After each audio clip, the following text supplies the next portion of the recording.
시청자 여러분 안녕하십니까? VOA 뉴스투데이 시작합니다. 미국 정부가 북한 당국과 연계된 해커 집단의 공격을 경고하는 합동 사이버 주의보를 발령했습니다. 주의보는 특히 이들이 암호화폐 탈취를 위한 해킹 공격을 적극 주도하고 있다며 관련 산업과 개인들의 주의를 당부했습니다. 첫 소식 김영규 기자가 보도합니다. 국토안보부 산하 사이버안보 인프라보안국 C사와 연방수사국 FBI, 재무부는 18일 발표한 합동 사이버 주의보에서 북한 정권의 후원을 받는 해커 집단이 암호화폐 탈취를 위한 해킹 공격을 지속해서 시도하고 있다고 경고했습니다. 주의보는 이들이 적어도 2020년부터 블록체인 업체들을 공략했다고 밝혔습니다. 블록체인이란 블록이라는 단위에 데이터를 담아 사슬 구조로 연결한 뒤 수많은 컴퓨터에 이를 동시에 복제하고 저장하는 분산형 데이터 저장 기술로 암호화폐의 생성과 발전의 뼈대가 되는 체계입니다. 주의보는 미국 정부가 북한과 연관된 사이버 해커 집단의 움직임을 계속 주시해왔다며 북한의 대표적인 해킹 조직인 라자루스가 인터넷상의 사회관계망 서비스에 가짜 계정을 개설해 다른 사용자를 속이는 스피어 피싱 방법 또는 악성 코드를 씹는 방법을 통해 암호화폐를 탈취했다고 지적했습니다.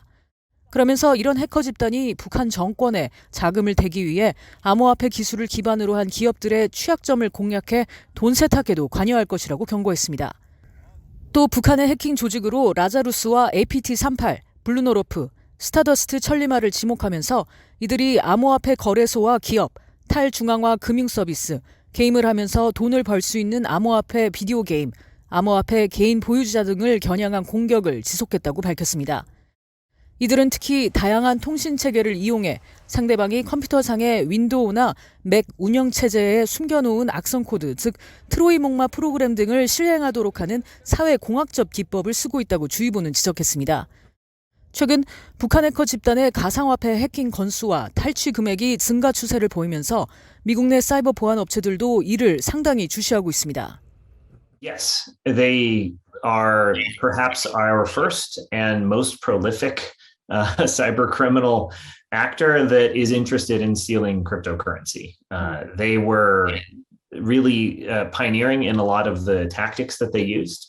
We have seen them target individuals. We have seen them target exchanges. And in many cases, we have seen them build custom malware that obviously goes after cryptocurrency wallets. 미국 연방수사국 FBI는 앞서 라자루스 등 북한과 연계된 해킹 집단이 지난달 발생한 6억 달러 규모의 암호화폐 해킹 배후라고 지목했고 미국 재무부는 이 집단에 2차 제재를 단행한 바 있습니다. 한편 주의부는 미국 정부가 북한 관련 해커 집단의 해킹 기법을 트레이터로 지칭한다면서 암호화폐 산업 내에서 이에 대한 경각심을 높일 수 있는 교육이 필요하다고 강조했습니다. VOA 뉴스 김양교입니다.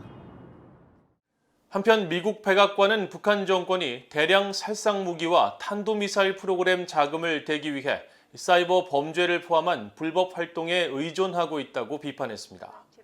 백악관 국가안보회의의 앤 뉴버거 사이버 신기술 담당 부보좌관은 19일 화상 브리핑에서 이같이 말하고 북한 정권의 이 같은 행태는 강력한 유엔과 미국의 제재를 회피하기 위한 목적이라고 지적했습니다.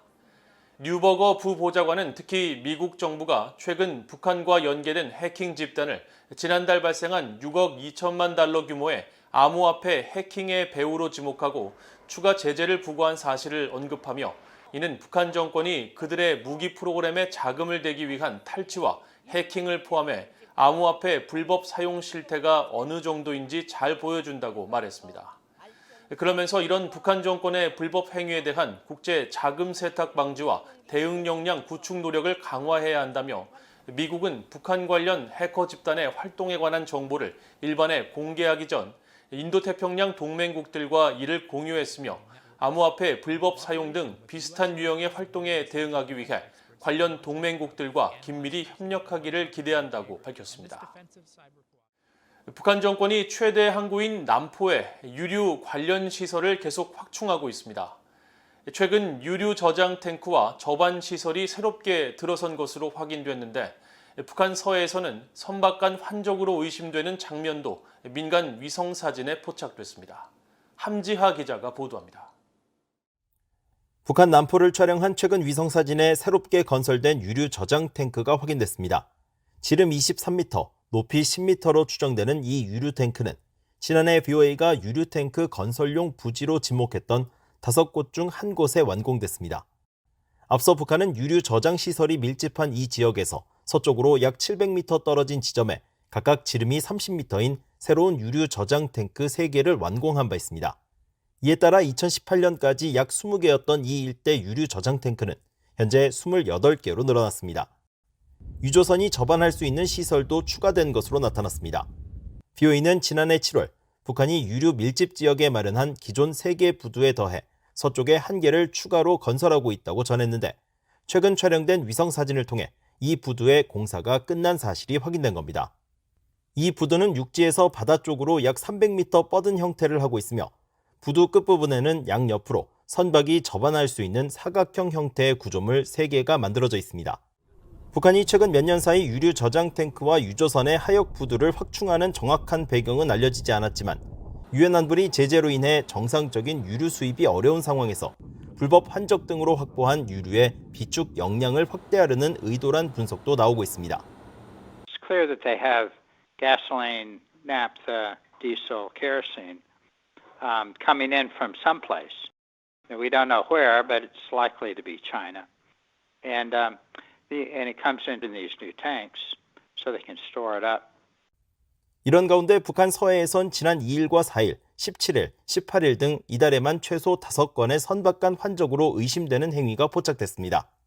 유엔 안보리 대북제재위원회 전문가 패널은 최근 연례 보고서에서 북한 당국이 공해상이 아닌 자국 영해에서 선박 간 환적을 벌이는 신종 수법을 동원하고 있다고 지적한 바 있는데 이번 위성사진을 통해서도 비슷한 움직임이 포착된 겁니다. 유엔 안보리는 지난 2017년 채택한 대북결의 2397호를 통해 북한이 반입할 수 있는 휘발유 등 정제유 양을 연간 50만 배럴로 제한한 바 있습니다. 유엔 안보리는 지난 2017년 채택한 대북결의 2397호를 통해 북한이 반입할 수 있는 휘발유 등 정제유 양을 연간 50만 배럴로 제한한 바 있습니다.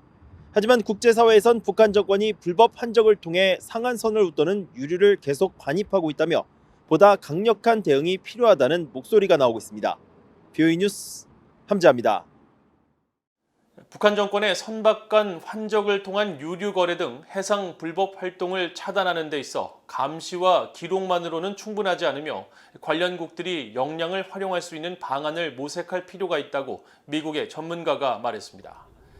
해양 불법 활동 관련 전문가인 이안 랄비 IR 컨실리움 대표는 18일 BOA에 북한은 이미 국제법 테두리 밖에서 활동하는 불량 국가이자 은둔 국가이기 때문에 불법 활동을 감시하는 것만으로는 실효성이 없다면서 이같이 지적했습니다. 랄비 대표는 관련 국가들이 국가 법률 체계와 해양 역량을 보다 효과적으로 활용하기 위한 통찰력과 지식을 더욱 잘 공유할 필요가 있다며 미국과 동맹국들이 더욱 기민하고 쉽게 북한 정권의 불법 활동 차단에 관여할 수 있는 역량을 구축할 필요가 있다고 강조했습니다. 랄비 대표는 특히 유류 거래 등 불법 활동 관련 지불 수단이 최근 가상화폐 등 규제하기 어려운 영역으로 빠르게 다변화하고 있다면서 이런 환경이 불법 네트워크에 관여하는 행위자 식별을 어렵게 하는 만큼 앞으로 이런 시도를 주목하고 차단 노력을 강화해야 한다고 말했습니다. 유럽연합 EU가 북한 정권의 지속적인 도발 움직임에 대해 국제사회의 엄격한 대북 제재 이행을 촉구했습니다. EU 대변인은 19일 북한 정권이 최근 신형 전술 유도 무기를 시험했다고 주장한 데 대한 BOA의 논평 요청에 EU는 북한의 불안정한 행동을 멈추고 국제법에 따른 의무를 준수하며 관련 파트너들과의 대화 재개를 거듭 촉구한다고 밝혔습니다.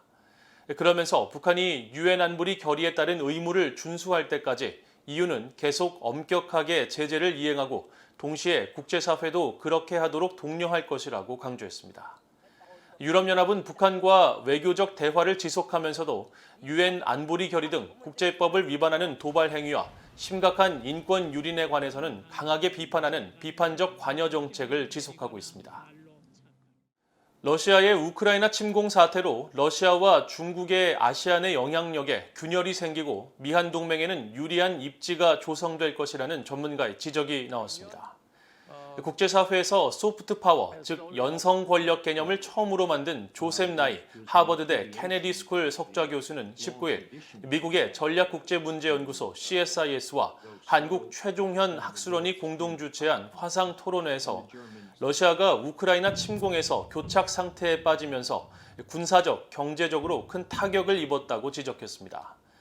특히 중국도 러시아의 우크라이나 침공을 두둔하면서 두 나라의 소프트 파워가 크게 훼손됐다고 말하고 이는 미국의 입지가 상대적으로 강화됐다는 것을 의미하며 우크라이나 사태를 통해 민주주의 진영이 더욱 강력한 위치에 서게 됐고 미한 동맹도 더욱 강력한 입장에 놓이게 됐다고 진단했습니다. 이날 토론회에 참석한 윤영관 전 한국 외교통상부 장관도 우크라이나 사태가 한국의 동맹인 미국의 전략적 중요성을 상기시키는 계기가 됐을 것으로 평가했습니다. 이상으로 VOA 뉴스투데이를 모두 마칩니다. 시청해주신 여러분 고맙습니다.